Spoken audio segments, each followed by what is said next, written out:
M के study में आपका हार्दिक अभिनंदन। और फिर से लेकर के आए हैं हम एक नई वीडियो।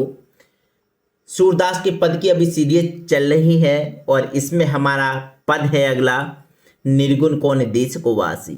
बड़ा मस्त, बहुत ही सुंदर पद है।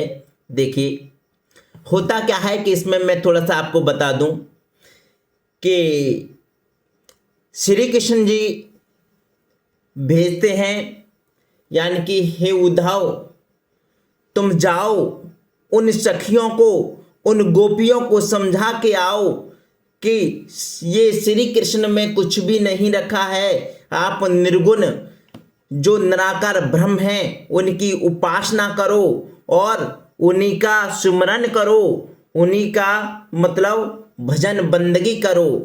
तो देखिए उद्धव समझाने लगते हैं, लेकिन क्या होता है कि उद्धव समझा नहीं पाते हैं और गोपियां उल्टा उनसे कहने लगती हैं। तो क्या कहती हैं समझिएगा। कहती हैं निर्गुण कौन देश को वासी, निर्गुण कौन देश को वासी। हे उद्धव जो तुम हमें बता रहे हो कि तुम निराकार ब्रह्म की उपासना करो या निराकार ब्रह्म को मानो, तो हमें जरा एक बात तो बता दो कि निर्गुण कौन देश को वासी। जो आपका जो निराकार ब्रह्म है वो कौन से देश का वासी है, वो कौन से देश का रहने वाला है, ये हमें बताओ। फिर कहती हैं मधुकर कहे समझाए सोहदे बूझत साच नहासी। को है जनक कौन है जननी, कौन नार को दासी। तो कहते हैं कि मधुकर कहे समझाए सोहदे।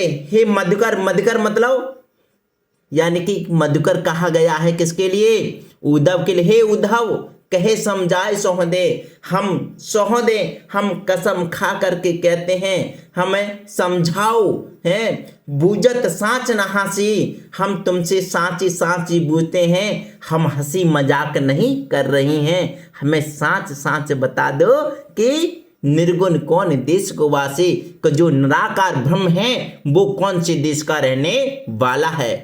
फिर देखिए अगले उसमें क्या कहते हैं, सुनिएगा। को है जनक कौन है जननी, कौन नारी को दासी। कैसो बरन भेष है कैसो की ही रस में अभिलाषी।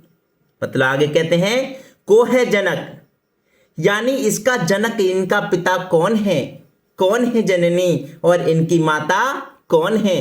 कौन नारी इनकी पत्नी कौन है, को दासी और इसकी दासी कौन है। किसकी, जिसकी आप बात कर रहे हैं जो निराकार ब्रह्म है, हमें बताओ इसके कौन है जनक, कौन इसके पिता हैं, कौन है जननी, कौन है माता, कौन नारी को दासी, कौन इनकी पत्नी है और इनकी दासी कौन है। कैसो वरण है, उनका वर्ण कैसा है, वो कैसे दिखते हैं, उनका वर्ण कौन सा है, बेस है कैसो और उनका बेस कैसा है। की ही रश्मि अभिलाषी, और हमें ये भी बताओ कि ही रश्मि अभिलाषी और वो कौन से रस में मग्न रहते हैं, उन्हें अभिलाषित रहते हैं, ये भी हमें बता दो। पावे गो पुण्य कियो आपनो, जोर करे गो गासी। तो देखिए यहां पर जो गासी का मतलब है, गासी कहते हैं छल कपट है। पावे गो पुण्य कियो आपनो, यानी पावे गो पुण्य कियो आपने। तो यहां पर कहते हैं कि कौन सा उन्होंने ऐसा पुण्य किया होगा, ऐसा या कौन सा कार्य किया होगा, जो रे करेगा काशी, जो ऐसा कोई छल कपट करेगा। मतलब छल कपट किससे करने की बात कर रहे हैं कि जो तुम हमारे साथ में छल कपट करने वाले हो। हम तो किसको मानने वाले, हम तो श्री कृष्ण को मानने वाले हो और तुम हमें निराकार ब्रह्म का पाठ पढ़ाते हो। ऐसा छल कपट ना करो हैं। सुनत मौन हुए रहो बाबरो, सुनत हो मौन हुए रहो बाबरो। इतनी बात सुन करके तब तमाम तरह की जब बात कही गोपियों ने किससे, उद्धव से, तो वो क्या हो गए, हुए रहो बाबरो, यानी कि वो कैसे हो गए, मौन हो गए। मौन यानी कि कुछ बोले नहीं, चुपचाप सुनने लगे और बाबर से हो गए। सूर्य सबे मत नासी, और सुदाचार्य वर्णन करते हैं कि उनकी पूरी की पूरी मत मारी गई है, मतलब पागल से हो गए। तो देखिए कितना सुंदर वर्णन किया है इसमें।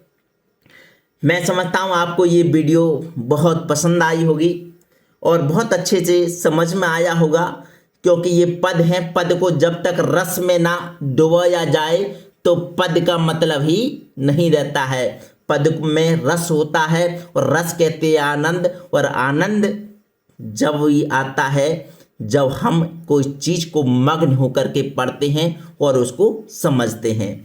तो समझता हूँ कि वीडियो आपको बहुत अच्छे तरीके से समझ में आई होगी, जो वेरी वेरी इंपॉर्टेंट थे।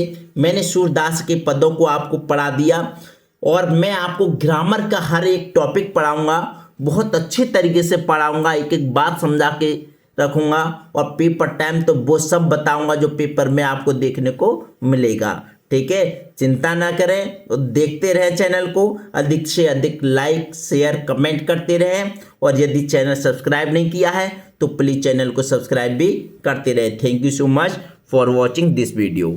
नमस्कार।